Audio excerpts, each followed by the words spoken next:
Rodgers. Mr. Weber for 5 minutes for opening statement. Well, thank you, Mr. Chairman.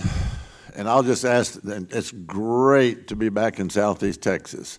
So if y'all don't mind me a point of personal privilege, we appreciate the subcommittee chair, Jeff, for coming up here and doing this, holding this hearing. Would y'all give him a hand, please, Jeff Duncan? You bet.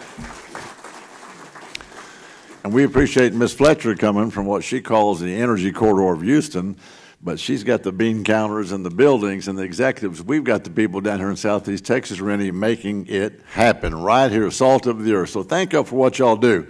And thank you, Chairman Duncan, and the whole Energy and Commerce staff, by the way, and my team, quite frankly. And by the way, I've got Janet Brown here. Y'all give her a hand. I've got Blake Hopper. Give him a hand. Arthur, give him a hand. There's Jared. And I saw Dodie. Where are you, Dodie Armstrong? Right, give her a hand.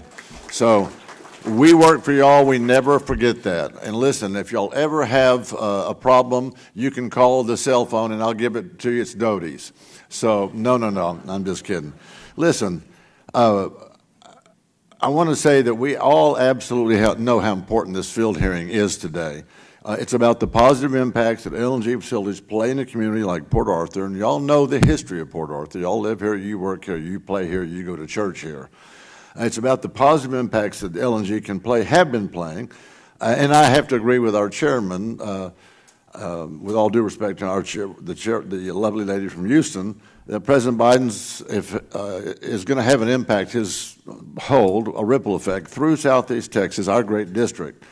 Everyone who has gathered here today undoubtedly knows how critical LNG is, not just to our country, not just to our state, but to Southeast Texas specifically. It is very, very critical, and you know, because communities, families are collecting a paycheck and putting food on the table. It is also critical, LNG chemical facilities are, for small business owners in our community. It is critical, the mayor knows this, for the development of our great city of Port Arthur. It is critical as the next generation that's currently studying right here at Lamar State University, right, is learning all there is to know about being operators and working at the plants. They can have a career in the LNG industry. And guess what?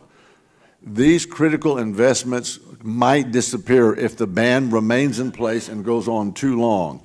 So just a few miles away from here is the home of Port Arthur LNG, Golden Pass LNG, both of which provide, as y'all know, thousands of direct jobs and billions of dollars back into our great community. I would be remiss if I didn't mention Cheniere LNG, a stone's throw across the border in that other foreign country, Louisiana, or what we call East Texas, Larry, which also employs Texans. My district, District 14, your district, by the way, is also home to Freeport LNG, located in Missouri County, where these investments likewise benefit the community there.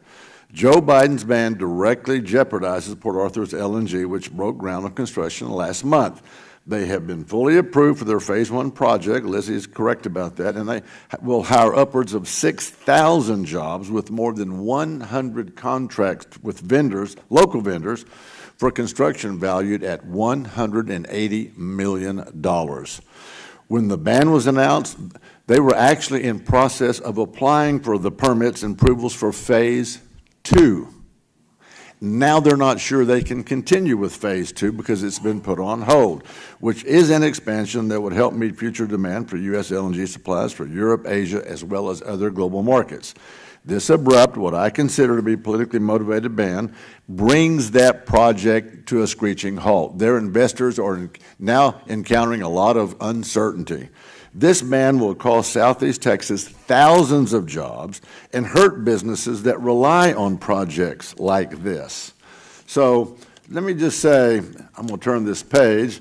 Let me just say that being here with this as one of our firebrands for what we need to do in Port Arthur, Texas, is so important to us. Today, we want to highlight how our great Lamar State College, Port Arthur, has been able to start that program to teach and equip the next generation of LNG workers.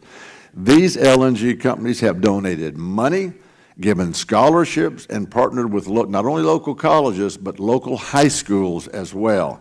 We want to highlight the investments that LNG companies are making to restore marine habitats, improving infrastructure like highways and bridges, Not to mention the work they do in community, like donating meals, gifts, and partnering with local groups for local projects. I could go on and on about the positive role these companies play in our community, here our great Southeast Texas, really indeed in our entire nation. So while this administration and some of my colleagues in Congress are demonizing American LNG without any regard for its countless benefits it brings, I trust that this hearing will serve to bring some reality to them, to highlight what benefits those bring, and it is a reality that American LNG leads to American energy dominance, American jobs, and American leadership overseas, especially at a time when the world seems to be on fire and enemies are moving around everywhere. I want to thank each of the witnesses today for taking time out of their busy lives to share y'all's perspectives with the committee today. And thank you to all the familiar faces in the crowd for being here. Chairman Duncan, I yield back. Chairman yields back.